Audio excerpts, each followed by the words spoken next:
नमस्कार। तो आगे हम हमारा नेक्स्ट टॉपिक स्टार्ट करेंगे। आपकी अग्निवीर भर्ती परीक्षा में हम लोगों ने एक टॉपिक प्रीवियस लेक्चर में कंप्लीट किया है, अम्ल, क्षार एवं लवण। ये हम कर चुके हैं, कुछ क्वेश्चंस भी हम लोगों ने डिस्कस किए थे।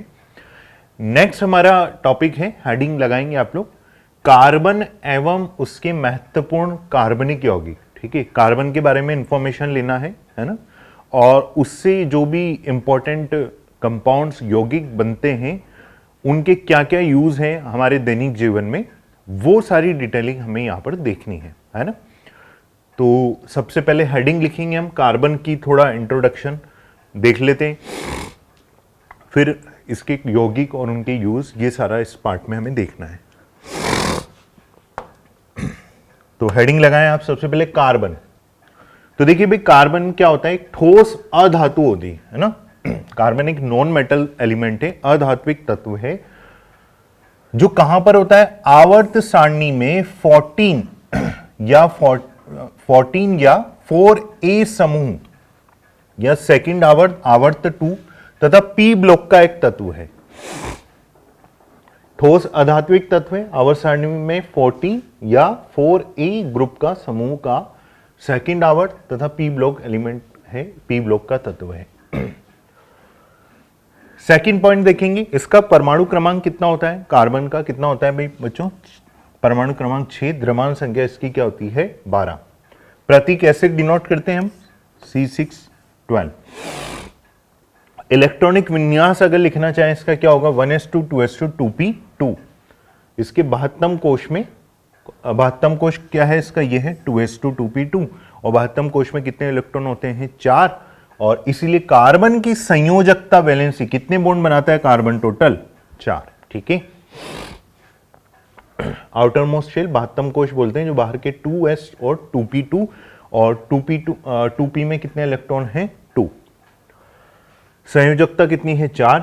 यौगिक निर्माण करता है कौन सा, सहसंयोजी। ठीक है, यह प्रकृति में स्वतंत्र होते हैं तथा संयुक्त दोनों अवस्था में उपस्थित होते हैं, फ्री भी होते हैं और कॉम्बिनेशन संयुक्त दोनों अवस्था में उपस्थित होते हैं।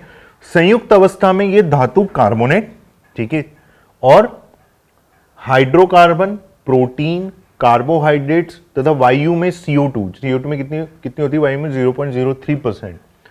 संयुक्त अवस्था में इस फॉर्म में होते हैं धातु कार्बोनेट, जैसे कोई सा भी धातु ले लिया हमने, sodium carbonate, sodium bicarbonate, calcium carbonate, hydrocarbon ले लिया CH4, प्रोटीन है ना, प्रोटीन के अंदर क्या होते हैं एमिनो एसिड, कार्बोहाइड्रेट, ग्लूकोज जैसे C6H12O6, तथा एयर में CO2 की फॉर्म में प्रेजेंट होता है। कार्बन के अंदर एक बहुत अच्छा गुण पाया जाता है जिसको हम क्या बोलते हैं बच्चों, श्रृंखलन, कैटेनेशन बोलते हैं इसे, का गुण सर्वाधिक होता है, इसलिए कार्बन के सर्वाधिक यौगिक पाए जाते हैं। श्रृंखला बनाते हैं, इसलिए कार्बन ज्यादा से ज्यादा यौगिक का निर्माण करता है। कार्बन के आइसोटोप समस्थानिक क्या होते हैं, C612 12 होता है, 13 होता है और 14 होता है। 14 जो होता है रेडियो एक्टिव एलिमेंट है, जैसे लिख रहा है C614 एक रेडियो एक्टिव समस्थानिक है जिसकी अर्धायु इतनी होती है 5770 वर्ष, बीटा कण उत्सर्जक होता है। ये कार्बन की एक डिटेलिंग है। अगला पॉइंट देखते हैं, कार्बन जो होता है वो जल द्वारा अप्रभावित रहता है। कार्बन स्वयं से या छोटे आकार एवं उच्च विद्युत ऋणी है ना, इलेक्ट्रॉन नेगेटिविटी बोलते हैं, उच्च विद्युत ऋणी वाले अन्य परमाणु से बहुबंध बनाता है। कार्बन देखो लिख रखा है स्वयं से ही, देखो कार्बन कार्बन के बीच में कितने बॉन्ड दिख रहे हैं, 3 बॉन्ड, त्रिबंध बना रहा है। या छोटे आकार के या अपन से खुद से ज्यादा विद्युत ऋणता रखने वाले, तो कार्बन नाइट्रोजन के साथ भी बना रहा है बॉन्ड, 3 बॉन्ड बना रहा है, कार्बन ऑक्सीजन के साथ 2 बॉन्ड बना रहा है, कार्बन सल्फर के साथ बॉन्ड बना रहा है, तो इन सभी के साथ ये बहुबंध बनाते हैं। यहाँ त्रिबंध बन रहे हैं, यहाँ भी त्रिबंध है, यहाँ द्विबंध, यहाँ पर द्विबंध। यहाँ कार्बन कार्बन के बीच में बना रहा है, carbon nitrogen, carbon oxygen, carbon और सल्फर। तो ये कार्बन का एक इंट्रोडक्शन था, इसको आप नोट कर लेना। आपको पता होना चाहिए कार्बन कितने बॉन्ड बनाता है, क्या वैलेंसी होती है कार्बन की 4। आपसे पूछे क्यों होती है, तो इसका जो इलेक्ट्रॉनिक विन्यास होते हैं 1s2 2s2 2p2, तो 72 कोश में 4 इलेक्ट्रॉन है, तो मैं 4 बॉन्ड बना सकता है, 72 4 और ऑक्टेट कंप्लीट कर सकता है अपना, है ना। तो ये डिटेल नोट कर लें, वीडियो पॉज करके आगे बढ़ते हैं। उसके बाद देखेंगे हम अब कार्बन के हम इंपॉर्टेंट महत्वपूर्ण यौगिक कवर करेंगे, छोटे छोटे पॉइंट्स पे जो भी इनकी इंपॉर्टेंट डिटेलिंग है ना, वो आपको ध्यान रखना है, नोट्स बनाते जाना अपने आप। सबसे पहले देखो हमने लिया है इसका यौगिक मीथेन, है ना, CH4, कार्बन है उससे 4 हाइड्रोजन जुड़े हुए, मीथेन। फर्स्ट पॉइंट देखो क्या लिखा है। पहली बात तो सिंगल बॉन्ड होते हैं ये सारे, ये ऐसे, ये हाइड्रोजन और ये सारे single bond, sigma bond. Alkane श्रेणी का प्रथम मेंबर है, एल्केन श्रेणी का प्रथम सदस्य है, इसे मार्श गैस भी कहते हैं। अब ये ऐसे क्वेश्चन ही पूछे जाते हैं आपके एग्जाम में कि मार्श गैस कौन सी इन सभी में से, निम्नलिखित में से, इसमें ये दे दिया, इथेन दे दिया, प्रोपेन दे दिया, ब्यूटेन दे दिया, आपको बताना है कौन सा होगा, मीथेन। कलरलेस सॉरी रंगहीन है, कलरलेस है, कोई स्मेल नहीं आती, गंधहीन है, वायु से हल्की है तथा जल में अल्प विलय है, पूर्ण विलय नहीं अल्प विलय है, ठीक है, जल से अप्रभावित रहता है, अभी हमने देखा ही था। प्राकृतिक गैस भी बोलते हैं इसे, natural gas methane. Biogas, green house gas में मुख्य अवयव होता है मीथेन, ठीक है, प्राकृतिक gas, natural gas, biogas, green house gas में मुख्य अवयव होता है।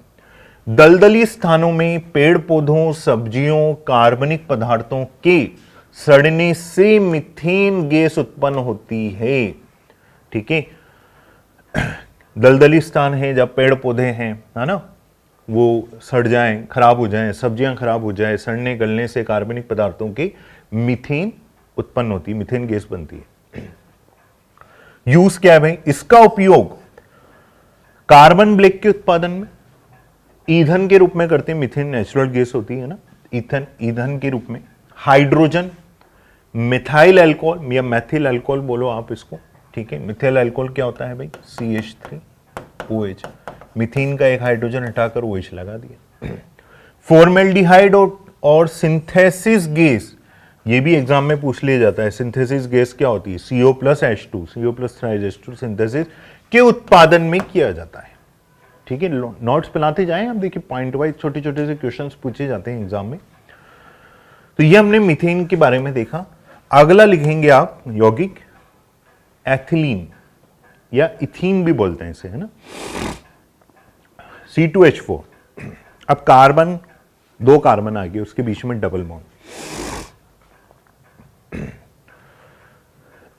ये लिख लें। उसके बाद लिखेंगे एल्कीन श्रेणी का फर्स्ट सदस्य है ना, ये भी रंगहीन होता है, मीठी गंध युक्त होता है, ये जल में अल्प विलय, सूंघने पर बेहोशी आ जाती है, इसमें हानिकारक है इसलिए। इसका उपयोग एथिलीन ज्वाला उत्पन्न करने में, पॉलीथीन बनाने में, है ना, निश्चेतक के रूप में भी करते हैं, वो मस्टर्ड गैस बनाने में किया जाता है। आपसे पूछ लें मस्टर्ड गैस बनाने में किसका उपयोग करते हैं हम, इथीन का। ऑप्शन में मीथेन भी होगा। मीथेन कौन सी गैस होती है, मार्च गैस। मस्टर्ड गैस में कौन सा यूज करते हैं, इथीन। और इथीन से पॉलीथीन बने जाती है, किसके थ्रू, पॉलीमर के थ्रू, बहुलक बनाते हैं हम उसका, इथीन का बहुलीकरण करके पॉलीथीन बनाया जा सकता है, ठीक है। ये डिटेल नोट करें, आगे बढ़ते हैं। थर्ड यौगिक लिखेंगे इथाइन, या इसको आप एसिटिलीन भी बोल सकते हैं। अब कार्बन कार्बन के बीच में कितने बॉन्ड आ गए, ट्रिपल बॉन्ड, 3 बॉन्ड, त्रिबंध। एल्काइन श्रेणी का प्रथम सदस्य है, कलरलेस है, रंगहीन है, गंधहीन है, वही जल में अल्प विलय है। इसका यूज, ये ध्यान रखना है, इसका उपयोग कपूर बनाने में किसका उपयोग करते हैं, एक एल्काइन का, एसिटिलीन का, धातुओं को काटने जोड़ने, बेंजीन के संश्लेषण में, सबसे इंपॉर्टेंट, बेंजीन प्रिपेयर कर सकते हैं इससे, मतलब इसमें फेरिक, मतलब Fe ट्यूब से पास करते हैं, है ना, तो इसके थ्रू बेंजीन का संश्लेषण हम कर सकते हैं, एक अभिक्रिया होती है वो। कृत्रिम विधि से फलों को पकाने में, निश्चेतक के रूप में भी इसका उपयोग करते हैं। यहां पर इसका सबसे मेन जो उपयोग है वो कपूर बनाने में और फलों को पकाने में और बेंजीन के संश्लेषण में, ठीक है। अगला लिखेंगे यौगिक क्लोरोफॉर्म, नाम सुना होगा सभी ने, भी CHCl3, क्लोरोफॉर्म। रंगहीन, कलरलेस होता है, वाष्पशील होता है, गाढ़ा द्रव, ईथर जैसी मीठी गंध, सूंघने पर इसकी वेपर को बेहोशी आ जाती है। ये आप लोगों ने 12th में जब आप प्रयोगशाला में लैब में गए हो, प्रैक्टिकल किया हो, तो आपने देखा होगा कि एक डार्क कलर्ड बोतल होती है जिसके अंदर क्लोरोफॉर्म जिस पे लिखा है ना, वो एक डार्क कलर की बोतल होती है जहां पर प्रकाश ना पहुंच सके, है ना, लाइट की प्रेजेंस ना हो बिल्कुल। इसको डार्क कलर बोतल में इसलिए रखा जाता है क्योंकि जैसे ही ये वायु के संपर्क में आती है तो ये क्या करता है, क्लोरोफॉर्म ऑक्सीडाइज होकर एक विषैली गैस में कन्वर्ट हो जाता है, जिसको बोला जाता है बच्चों फॉस्जीन गैस। और वो फॉस्जीन गैस हमारे लिए हानिकारक होती है। ज़्यादा क्वांटिटी में इसकी वेपर इनहेल कर लें, अगर वो उसको खोल के इनहेल करते हो, ज़्यादा क्वांटिटी में इनहेल कर लें, तो ये क्या करती है, पॉइजनस होती है, विषैली गैस होती है, क्योंकि वो मतलब उसका ऑक्सीडेशन हो जाता है, ऑक्सीकरण हो जाता है इसका क्लोरोफॉर्म का, किसमें, फॉस्जीन गैस में। तो क्या होता है, उससे मृत्यु भी हो सकती है। इसलिए इसकी वाष्पशील ज्यादा सूंघने पर, वाष्प सूंघने पर बेहोशी आ जाती है। सर्जरी के दौरान इसका यूं निश्चेतक के रूप में किया जाता था, देखो लिख रहा है किया जाता था, अब थोड़ा इसको अवॉइड कर दिया, बैन कर दिया, क्योंकि इसकी वाष्प को सूंघने पर बेहोशी आती है। और मैंने आपको बताया कि एयर के कांटेक्ट में आने पर ये किस में चेंज हो जाती है, फॉस्जीन गैस में, जो कि हमारे लिए हानिकारक है। इसलिए पहले किया जाता था, परंतु इसके हानिकारक प्रभाव के कारण यकृत में इफेक्ट डालती है ये हमारी बॉडी में। आजकल ईथर यूज करते हैं ज्यादा, तो डाई इथाइल ईथर, है ना, ईथर हो गया, एथिलीन भी यूज करते हैं, एथिलीन क्लोराइड, नाइट्रस ऑक्साइड, इन सभी का उपयोग हम निश्चेतक के रूप में करते हैं। पहले किया जाता था, लेकिन इसके हानिकारक प्रभाव के कारण, क्योंकि ये फॉस्जीन का ऑक्सीकृत होकर, फॉस्जीन यहां लिख देता हूं मैं, ये CHCl3 क्लोरोफॉर्म वायु के कांटेक्ट में आने पर फॉस्जीन गैस में कन्वर्ट हो जाती है, इसलिए इसको हम अवॉइड करते हैं। ठीक है, अगला लिखेंगे आयोडोफॉर्म, CHI3। इसका भी उपयोग तीव्र कीटाणुनाशक तथा जीवाणुनाशक के रूप में किया जाता है, जीवाणु तथा कीटाणुनाशक के रूप में किया जाता है। उसके बाद देखो इंपॉर्टेंट है, छोटी क्लासेस में सुना होगा आप लोगों ने नाम, क्लोरोफ्लोरोकार्बन, CFC। ये क्लोरीन, फ्लोरीन व कार्बन परमाणु के यौगिकों का संगठन है। नाम ही क्या है, क्लोरोफ्लोरोकार्बन, क्लोरीन, फ्लोरीन, कार्बन परमाणु के यौगिकों का संगठन है। इसे फ्रियोन 12 भी बोलते हैं ना, फ्रियोन गैस भी बोलते हैं, जिसे फ्रियोन भी कहते हैं। फ्रियोन 12 होता है एक्चुअल में पूरा नाम, फ्रियोन 12। ठीक है, ये ग्रीन हाउस गैस है एक तरह से, जो ओजोन के डिप्लीशन, क्षरण के लिए जिम्मेदार है। ओजोन लेयर को प्रभावित करती है, उसमें ओजोन में होल हो जाता है ना, हो रहा है, तो अब ये करती है, इसलिए इसका यूज विलायक, प्रशीतक तथा रेफ्रिजरेशन के लिए किया जाता है। लेकिन ये इसके हानिकारक प्रभाव के कारण आजकल इसको रेफ्रिजरेशन में भी अवॉइड करते हैं, उसी जगह कुछ और अच्छी ग्रीन हाउस गैसेस वहां पर यूज में लेते हैं। ये ग्रीन हाउस गैसेज जो ओजोन के डिप्लीशन के लिए जिम्मेदार है, क्लोरोफ्लोरोकार्बन, इसे फ्रियोन गैस कहते हैं, ये आपको ध्यान रखना है। तो ये स्लाइड आप नोट करिए, आगे बढ़ते हैं।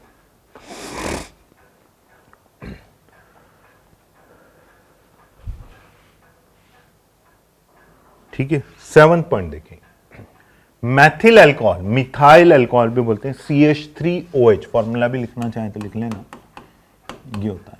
मिथेनॉल भी बोलते हैं इसे। अल्कोहल आ रहा है ना, अल्कोहल श्रेणी का प्रथम सदस्य है, पहला पॉइंट। मिथेनॉल या कार्बिनोल को कास्ट स्प्रिट भी कहते हैं, ये ध्यान रखना है। मार्श गैस किसे कहते हैं, मीथेन को। मस्टर्ड गैस कहां पर कौन बनाता है, कहां पढ़ा आप लोगों ने, किसके अंदर, एल्कीन में। मिथेनॉल या कार्बिनोल को कास्ट स्प्रिट भी कहते हैं, है ना। यह रंगहीन द्रव, शराब जैसी गंध, उदासीन, ज्वलनशील व विषैली होती है, विषैला होता है ना, शराब जैसी गंध होती है इसकी। इसको पीने से व्यक्ति अंधा हो सकता है, पागल हो सकता है, और ज्यादा क्वांटिटी में अगर हम इसको ले लें तो उससे व्यक्ति की मृत्यु भी हो सकती है।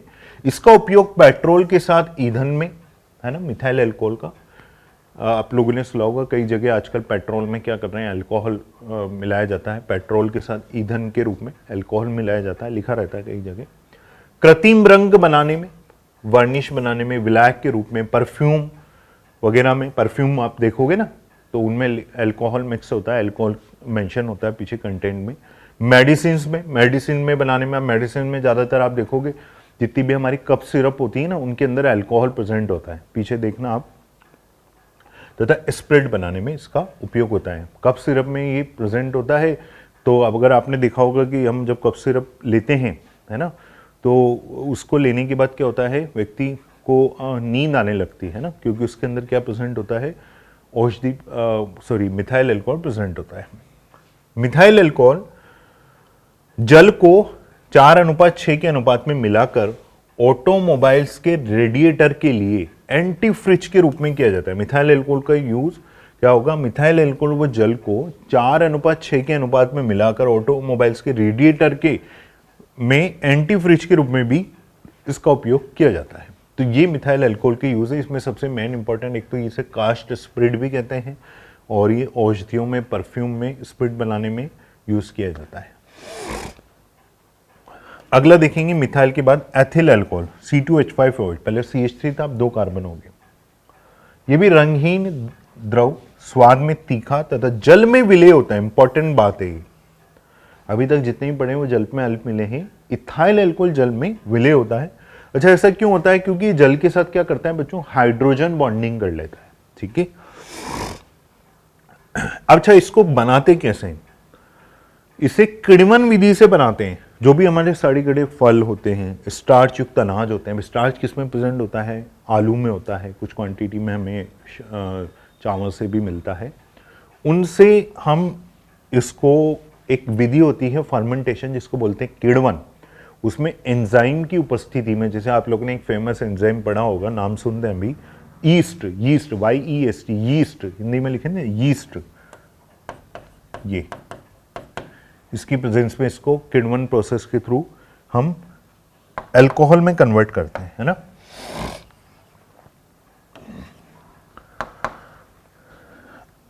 आगे देखिए, इसका यूज मादक द्रव, शराब के रूप में किया जाता है ना।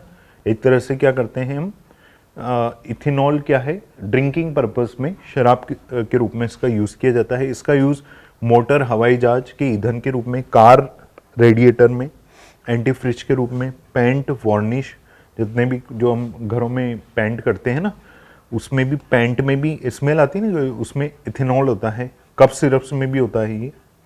गोंद, औषधियाँ, टिंचर, परफ्यूम, स्याही, शराब, पारदर्शक साबुन बनाने में इनका उपयोग किया जाता है। ठीक है, तो कफ सिरप में आपको ऑल ओवर ये ध्यान रखना है कि कफ सिरप में अल्कोहल प्रेजेंट होता है। तो क्वांटिटी वाइज अगर हम देखें ना, तो अल्कोहल कौन सा प्रेजेंट होता है, वो होता है इथेनॉल, और ये भी औषधियों में होता है, लेकिन कंसंट्रेशन का दोनों में वेरिएशन होता है। इसकी ज़्यादा कंसंट्रेशन अगर ले लें तो हमारी बॉडी के लिए हानिकारक होती है। तो ये नोट कर लें आप लोग, आगे बढ़ते हैं। अगला देखेंगे एथिलीन ग्लाइकॉल, इसका फॉर्मूला होता है CH2OH, ग्लाइकॉल भी बोल सकते हैं आप इसको, या इथिलीन ग्लाइकॉल, एक ही बात है। शुद्ध ग्लाइकॉल गंधहीन, कोई स्मेल नहीं होती, रंगहीन होता है, सिरप जैसा होता है ना, सिरप पीते हैं वैसी स्मेल आती है, टेस्ट आता है वैसा। विषैला है, पीने से मृत्यु भी हो सकती है। इसका यूज ठंडे प्रदेशों में मोटर गाड़ियों में प्रतिहिम कारक के रूप में किया जाता है। जहां पर बहुत ज्यादा ठंड पड़ती है उन प्रदेशों में क्या करते हैं, जो बाइक्स होती हैं, मोटर गाड़ियां होती है ना, उसमें प्रतिहिम कारक के रूप में इसका उपयोग किया जाता है, ताकि वो जो भी उसमें लिक्विड है गाड़ी में, जो भी है ईंधन, वो जमे नहीं। उसके बाद आता है 10 नंबर पे ग्लिसरॉल, जिसको हम जानते हैं ग्लिसरीन यूज करते हैं हम, है ना। इसका भी फॉर्मूला लिख लें, कार्बन और बढ़ा देंगे, CH2OH, CHOH, CH2H, या ग्लिसरीन आप इसको बोलते हैं। ये जंतु वनस्पति तेलों, वसाओं में उच्च वसीय अम्लों के ग्लिसरीन एस्टरों के रूप में उपस्थित होता है।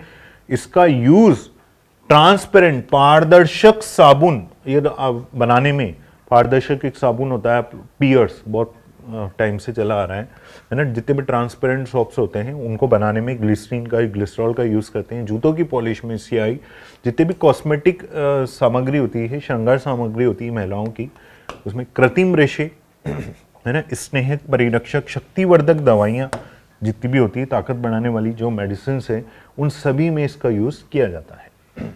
अगला लिखेंगे फॉर्मिक अम्ल, फॉर्मिक एसिड, इसका फॉर्मूला होता है HCOOH, या आप इसको बोल सकते हैं, इसका IUPAC नाम है मिथेनोइक अम्ल। ये कार्बोक्सिलिक अम्ल का प्रथम श्रेणी का सदस्य है। ये भी कलरलेस, तीखी गंध, संक्षारक प्रकृति का द्रव है, जल व अल्कोहल में विलय होता है। इसका यूज रोगाणुनाशक के रूप में, गठिया रोग की दवाई बनाने में, एक डिजीज हो जाती है ज्यादातर महिलाओं में होती है गठिया रोग, रबड़ उद्योग, चमड़ा उद्योग व कपड़ा उद्योग में इसका उपयोग किया जाता है। फॉर्मिक एसिड, ये जो फॉर्मिक एसिड है ना, चींटियों के डंक में प्रेजेंट होता है ना, और ये फॉर्मिक अम्ल, जैसे चींटियां काट लेती कई बार, बहुत ज्यादा खुजली चलती है, उनके डंक में प्रेजेंट होता है। नोट कर लें इसे।